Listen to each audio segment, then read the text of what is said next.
Assalamualaikum warahmatullahi wabarakatuh. Perkenalkan, nama saya Sri Maya Rosalina dari kelas 12 IPS 3. Di sini saya ingin menyiarkan tentang video industri 4.0. Sebelum kalian lihat videonya, selamat menyaksikan videonya. Dicermati videonya. Ayo kita lihat videonya. Akhir-akhir ini, kita sering mendengar dan melihat cuitan di sosial media seputar revolusi industri 4.0. Mungkin masih banyak di antara kita yang bertanya-tanya, apa sih industri 4.0 itu?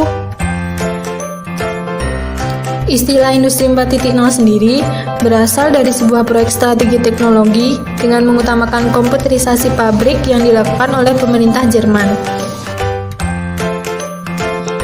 Saat ini, kita telah memasuki industri 4.0 yang ditandai dengan semakin berkembangnya teknologi canggih di berbagai sektor. Namun, kecanggihan teknologi saat ini merupakan hasil dari revolusi industri yang telah berlangsung puluhan bahkan ratusan tahun. Lalu, apa sajakah tahapan dari revolusi industri? Tahapan yang pertama adalah industri 1.0. Industri 1.0 ditandai dengan ditemukannya alat tenun mekanis pertama sekitar tahun 1784 sebagai fasilitas produksi yang menggunakan tenaga air dan uap. Peralatan kerja yang awalnya bergantung pada tenaga manusia dan hewan akhirnya digantikan dengan mesin tersebut. Seiring berjalannya waktu, aktivitas produksi semakin berkembang yang ditandai dengan produksi massal. Produksi massal ini terjadi karena adanya energi listrik dan jalur perakitan. Pada fase ini, kita telah memasuki pada revolusi industri 2.0. Aktivitas pertamanya melibatkan rumah potong hewan di Cincinnati, Amerika Serikat.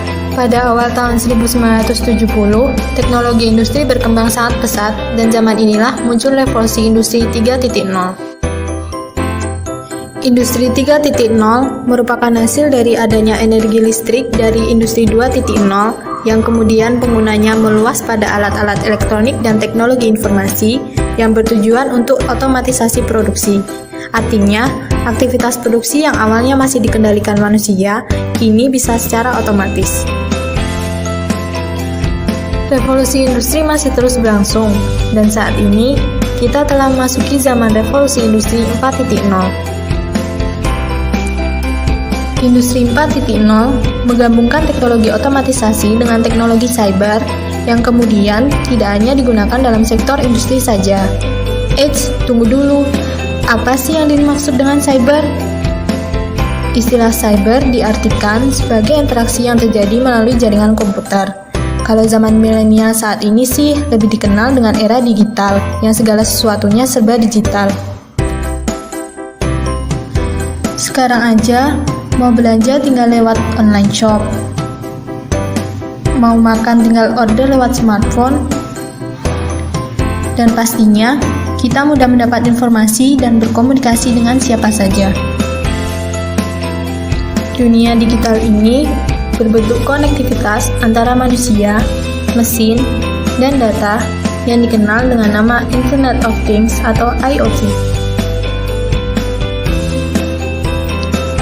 Sejauh ini, ada beberapa sektor industri yang memiliki potensi yang sangat cerah dengan menerapkan industri 4.0. Lalu, apa sajakah sektor-sektor industri 4.0? Yang pertama, dari sektor makanan dan minuman. Industri makanan dan minuman ini ditargetkan menuju kekuatan besar di ASEAN. Yang kedua, dari sektor industri kimia. Dari sektor industri ini, targetnya adalah menjadikan Indonesia sebagai pemain unggul di industri biokimia. Yang ketiga, dari sektor tekstil. Yang keempat adalah industri elektronik dan industri otomotif. Indonesia memiliki modal besar dalam industri 4.0, termasuk diantaranya adalah bonus demografi, yang puncaknya diprediksi akan terjadi 15 tahun yang akan datang. Menurut data Kementerian Perindustrian, dari 100 negara di dunia, posisi daya saing Indonesia dalam industri 4.0 berada di peringkat ke-36. Perkembangan ekonomi di Indonesia diprediksi juga memiliki peranan yang penting dalam perkembangan industri. Indonesia mempunyai populasi angkatan kerja terbesar keempat di dunia dengan potensi pertambahan 30 juta pekerja dalam kurun waktu 15 tahun dengan upah naik 2 kali lipat dalam 10 tahun. Menurut data statistik, belanja konsumen menjadi salah satu pilar PDB dengan kontribusi sekitar 55%. Ada 4 target industri 4.0 Indonesia. Yang pertama, menjadi 10 besar ekonomi dunia. Yang kedua, berkontribusi ekspor 10% pada PDB. Yang ketiga, menaikkan rasio produktivitas terhadap biaya. Yang keempat, menaikkan anggaran litbang menjadi 2% dari PDB.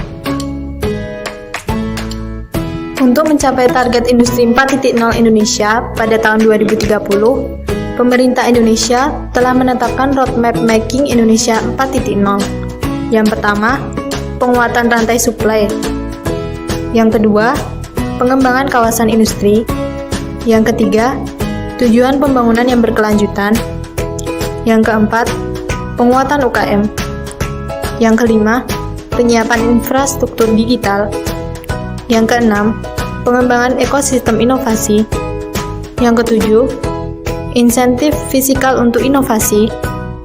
Yang kedelapan, pengembangan SDM. Yang kesembilan, kebijakan industri. Dan yang terakhir, peningkatan investasi. Gimana? Pasti udah pada paham tentang industri kan? Mungkin itu aja video yang saya bisa siarkan ke kalian. Kurang lebihnya mohon maaf. Assalamualaikum warahmatullahi wabarakatuh. Sri Maya Rosalina mohon undur diri.